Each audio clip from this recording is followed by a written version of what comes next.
وآلہ الطاہرین۔ موضوع گفتگو قربانی، اور ہماری اس گفتگو کا عنوان ہے قربانی کے گوشت کے حصے۔ قربانی کے گوشت کے حصوں کے بارے میں توجہ رہے کہ 3 حصے اس کے کرنا مستحب ہیں۔ ایک حصہ اپنے اور اپنے گھر والوں کے لیے، ایک حصہ اپنے رشتہ داروں اور پڑوسیوں کے لیے، اور ایک حصہ غریبوں کے لیے۔ سوال یہ پیدا ہوتا ہے کیا برابر حصے کرنا واجب ہے؟ تو جواب یہ ہے کہ برابر اگر کیے جائیں 3 حصے تو بہتر ہے، لیکن واجب نہیں ہے۔ اب یہ سوال پیدا ہوتا ہے کہ اگر یہ سارا گوشت غریبوں کو دے دیں یہ بھی جائز ہے، سارا گوشت رشتہ داروں اور پڑوسیوں کو دے دیں یہ بھی جائز ہے، سارا گوشت اپنے اور اپنے گھر والوں کے لیے رکھ لیں یہ بھی جائز ہے۔ اصل ثواب ہے عید قرباں کے دن حضرت ابراہیم اور حضرت اسماعیل علیہ السلام کی قربانی کو یاد رکھتے ہوئے، ان کی یاد کو تازہ کرتے ہوئے، یاد کو مناتے ہوئے اللہ سبحانہ و تعالیٰ کی راہ میں ایک جانور کو حلال آمدنی سے شرائط کے ساتھ ذبح کیا جائے۔ اصل عبادت یہ ہے۔ گوشت کا موضوع اگلا موضوع ہے۔ اب یہ آپ بے شک سب صدقہ دے دیں، بے شک سب رکھ لیں، لیکن بلا شک غریبوں تک پہنچنا چاہیے۔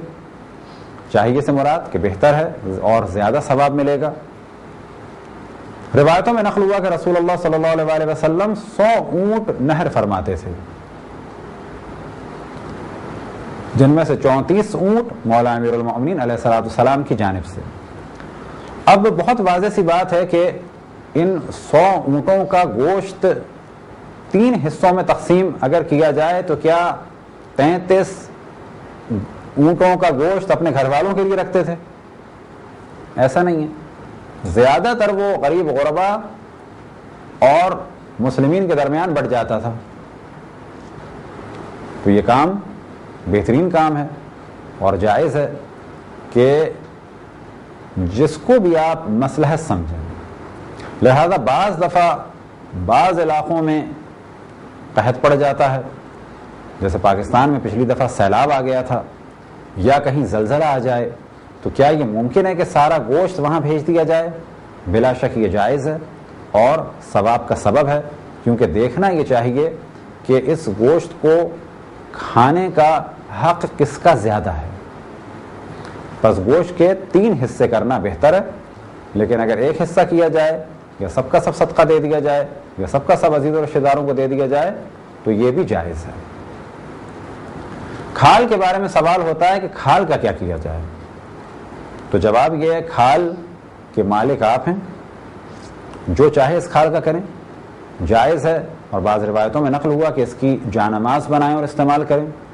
اسی طریقے سے جائز ہے کسی بھی نیک کام میں سے استعمال کریں، اور بہتر ہے کہ اس کو صدقے کے طور پر غریبوں کو دے دیں۔ ایک سوال یہ پیش آتا ہے بعض دفعہ کہ بعض سیاسی تنظیمیں مانگتی ہیں اور کھال کی وجہ سے خطرہ ہو جاتا ہے۔ تو جواب یہ ہے کہ ایک کھال کے لیے اپنے آپ کو خطرے میں نہ ڈالیں۔ ہاں یہ کیا جا سکتا ہے کہ اگر کوئی کھال لے گیا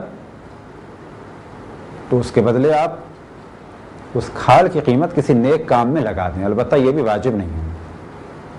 بس آپ کی نیت تھی کسی مسجد میں دینے کی، کوئی شخص آیا زبردستی لے گیا تو آپ کو اس کا ثواب ملے گا اور اسے اس کھال کے لے جانے کا گناہ ملے گا، لیکن آپ گناہگار نہیں ہیں۔ خداوند تبارک و تعالیٰ سے دعا ہے کہ بحق محمد و آل محمد ہمیں اپنے رسول اپنی حجتوں خصوصاً امام زمان علیہ السلام کی معرفت اور اطاعت کی توفیق عطا فرمائے۔ صلی اللہ علی محمد و آلہ الطاہرین۔